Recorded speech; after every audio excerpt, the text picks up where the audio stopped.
বানান আর জাহান্নামটাকে আপনি বেশি করে বানান। না না না, আপনি জাহান্নামটা 7টা বানায়েন না, জাহান্নামটা হাজার হাজার বানিয়ে ফেলেন। আল্লাহ পাক রব্বুল আলামিন বলেন, শয়তান রে তুমি শোনো, এই যে জান্নাত আমি আল্লাহ তাআলা রব্বুল আলামিন বানিয়েলাম, আমার বান্দা গুনাহ করবে, অগসরে গুনাহ করে নিয়েছে, সগসরে গুনাহ করে নিয়েছে, রাতের বেলা গুনাহ করেছে, দিনের বেলা গুনাহ করেছে।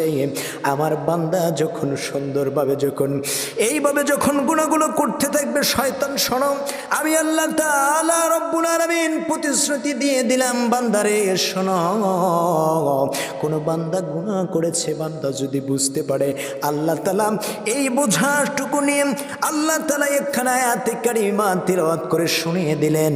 বিশ্ব নবী করিম সাল্লাল্লাহু আলাইহি সাল্লামের উপরে আল্লাহ তাআলা কোরআন নাজিল করে শুনিয়ে দিলেন।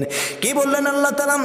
লা তাকনাতুম মির রাহমাত। জোরে বলি আল্লাহু আকবার।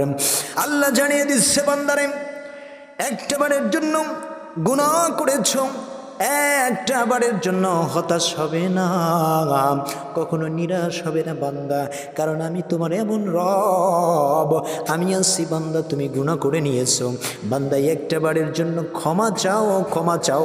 ওরে শয়তান তুমি শুনে নাও, বুঝে নাও, আমার কোনো বান্দা যদি গুনাহ করে ফেলেছে, অন্যায় করে ফেলেছে, রাতের 1/3 অংশে যদি উঠে 2টা চোখের পানিগুলো ছেড়ে আমি আল্লাহর কাছে যদি বলতে পারে, রব্বুল আলামিন আমি এতটুকু গুনাহ করে ফেলেছি, আল্লাহ আমার গুনার কথাটা স্মরণ হয়ে গেছে, আল্লাহ আয় আল্লাহ তাআলা আমার তাম জিন্দেগির গুনাহগুলো মাফ করে দেন। আল্লাহ তাআলা বলেন, আমার ওই বান্দা যখন তাম পৃথিবীর জমিনের মাখলুকাতগুলো যখন ঘুমিয়ে পড়ে, রাতের 1/3 অংশে উঠে যখন আমার বান্দাটা আকুতি মিনতির সহিত আমার কাছে যখন পানাটা চাইবে, আমি আল্লাহ তাআলা রব্বুল আলামিন ওর তাম জিন্দেগির গুনাহগুলো মাফ করে দেওয়া। আমার মুসলমানেরা, কেমন করে মাফ করবেন?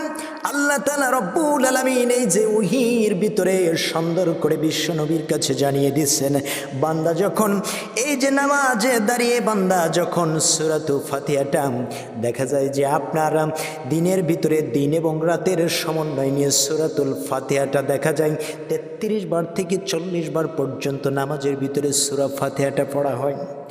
আর ভাইরা, আল্লাহ তাআলা রব্বুল আলামিনের হাবিবুল্লাহকে সুন্দরভাবে ডাকতে বলতেছে, নবীরে একটা বারের জন্য আপনি শোনেন, এই যে মানুষগুলো যারা আছে তারা যখন নামাজের দিকে যখন আহ্বান হবে, আর নামাজের ভিতরে বান্দা যখন